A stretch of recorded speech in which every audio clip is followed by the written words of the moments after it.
कक्षा 9वीं अर्धवार्षिक परीक्षा का पूरा पेपर आपकी स्क्रीन के सामने आ चुका है। सभी बच्चे जल्दी से जल्दी लाइव आ जाएंगे क्योंकि आपका पूरा पेपर आ चुका है। और चैनल को सभी स्टूडेंट सब्सक्राइब कर लेना ताकि आपको सारी अपडेट मिलती रहे। चलिए स्टार्ट करते हैं पहले क्वेश्चन से।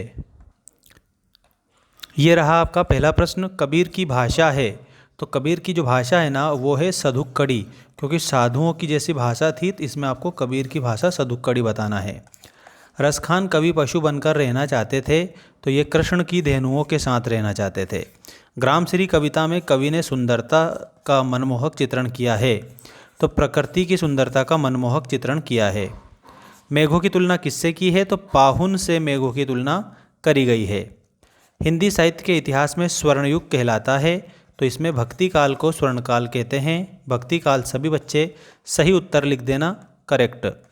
इस शाखा के कवियों ने कृष्ण को लोक रंजक के रूप में माना है, तो वो कृष्ण भक्ति शाखा आपका उत्तर हो जाएगा। ठीक है, कृष्ण भक्ति शाखा में लोक रंजक के रूप में माना है। इसके बाद में अगला देखिए, उपन्यास सम्राट के नाम से जाने जाते हैं, तो इसमें मुंशी प्रेमचंद आएगा आप लोगों का। इसमें क्या लिखेंगे आप, मुंशी प्रेमचंद। नेक्स्ट है, उच्च कुल में उत्पन्न होने वाला क्या कहलाता है, तो वो कहलाता है कुलीन। हरिशंकर परसाई जी की प्रसिद्ध रचना क्या है, तो इसमें प्रेमचंद के फटे जूते, आप आंसर याद रखना, प्रेमचंद के फटे जूते। ठीक है, इसमें आंसर कर देंगे। पंचतंत्र में द्विगु समास आप लोगों का हो जाएगा। ठीक है, एकांकी में एक अंक पाया जाता है, इसमें खाली स्थान में एक लिखेंगे। निबंध के विकास को 4 भागों में विभाजित किया गया है, इसमें 4 भाग आपके हो जाएंगे सही उत्तर। ठीक है, सभी बच्चे यूट्यूब पर हमें ज़रूर सब्सक्राइब करिएगा। ठीक है, अब जोड़ी आ चुकी है आप लोगों की पूरी कंप्लीट। रसात्मकम वाक्यम काव्यम आचार्य विश्वनाथ की परिभाषा है। छंद के 2 प्रकार हैं, वर्णिक छंद और मात्रिक छंद। चौपाई दोस्तों, चौपाई मात्रिक छंद है। राम राम कही राम पुकारा, इसमें अनुप्रास अलंकार है। काव्य की शोभा बढ़ाने वाले तत्व धर्म को अलंकार कहते हैं। और पंचवटी में खंडकाव्य है। पंचवटी मैथिली शरण गुप्त की रचना है। ये बात अगर आपसे पूछ ले तो मैथिली शरण गुप्त आप सभी बच्चे बताएंगे कंप्लीट आंसर के रूप में। ठीक है, छाप के आना पूरा सही सही। अब देखिएगा, एक शब्द एक वाक्य में उत्तर लिखिए वाला पहला प्रश्न। दिन शब्द में प्रति उपसर्ग जोड़ने पर प्रतिदिन बनता है, तो इसमें आपको उत्तर प्रतिदिन लिखना है।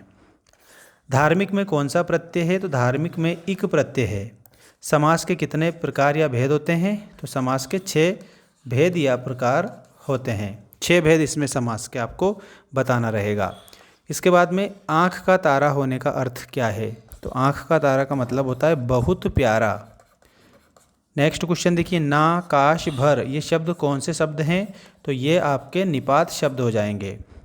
जिस क्रिया के साथ वाक्य में 2 कर्म आते हैं उसे क्या कहते हैं, उसे सकर्मक क्रिया कहा जाता है। क्या कहा जाता है उसको, सकर्मक क्रिया।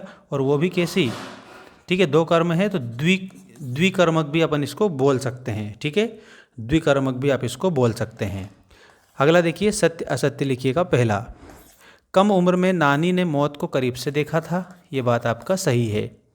परदादी की बात सुनकर चोर का हृदय परिवर्तित हो गया, ये बात भी सत्य है। रीढ़ की हड्डी व्यंग प्रधान एकांकी है, ये बात भी आपको सत्य लिखनी है।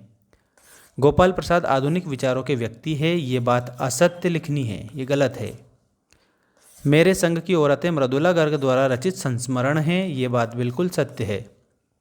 उमा ने कहा, हाँ मैंने बीए पास किया, ये कोई चोरी नहीं की, तो इसमें बिल्कुल ये सत्य लिखना है, उमा ने ही कहा था ये। अब स्क्रीनशॉट ले लो सभी। और दोस्तों, इसमें आप चैनल को सब्सक्राइब जरूर करके रखिएगा, सारी अपडेट आप लोगों को मिलती रहेगी।